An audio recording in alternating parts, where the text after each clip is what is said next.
গতকালকে ভীমের কাজ শেষ হয়েছে, তো আজকে আবার নতুন করে কাজ ওইদিকে চলতেছে।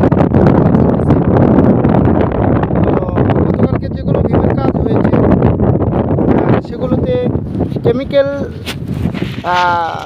বাকি থাকার কারণে কেমিক্যাল দেওয়া হয় নাই, তো আজকে সেগুলো কেমিক্যাল দেওয়া হচ্ছে। তো এই কেমিক্যালটা মূলত কেমিক্যালের মেশিন নষ্ট হয়ে গিয়েছে। তো বাঙালির মাথায় বুদ্ধি জানেন তো, বোতলের মুখটা ফুটা করে এই কেমিক্যাল এইভাবে সুন্দর করে দেওয়া হয়। তো কেমিক্যাল দেওয়ার উদ্দেশ্য হলো, এই কেমিক্যালগুলো দেওয়া হয় তো আমরা যেমন বাংলাদেশে যেমন কোনো ভীম অথবা কোনো দেয়াল কাটনি করলে প্রতিদিন সকালবেলা অথবা বিকেলবেলা পানি দেওয়া হয়, তো এই কেমিক্যালটা দিলে কি হয়, সৌদি আরবে প্রচণ্ড রোদ, পানি দিতে দেরি শুকাইতে দেরি নেই, এই অবস্থা।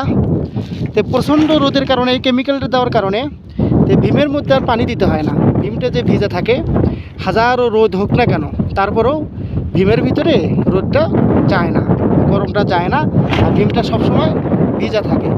ভিজা থাকার কারণে এই কেমিক্যালটা মারা হয়। এই কেমিক্যালটা একবারে যখন শুকিয়ে যাবে, তখন দেখালে অবশ্যই আপনারা বুঝতে পারবেন, কেমিক্যালটা যখন শুকিয়ে যাবে তখন একেবারে এই প্লাস্টিকের মতো হয়ে যাবে, মানে পলিথিন উপর দিয়ে মারা, পলিথিনের মতো ফিনিশিং একেবারে হয়ে যাবে।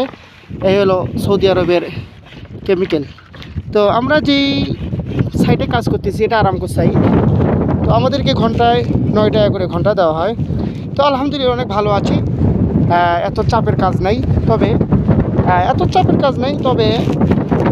একটু রৌদ্র আর কি, এই রোদের কারণে যে রোদ সহ্য করতে পারবে তার জন্য এই কাজ একেবারে সহজ, একেবারে সহজ। ঘন্টা আলহামদুলিল্লাহ 10 ঘন্টা ডিউটি তো প্রতিদিন থাকবে।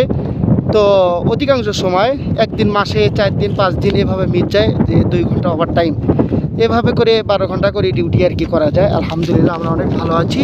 তো সকলের কাছে দোয়া চাই, আল্লাহ তাআলা যেন আমাদেরকে আসানের সাথে কাজ করার তৌফিক দান করেন।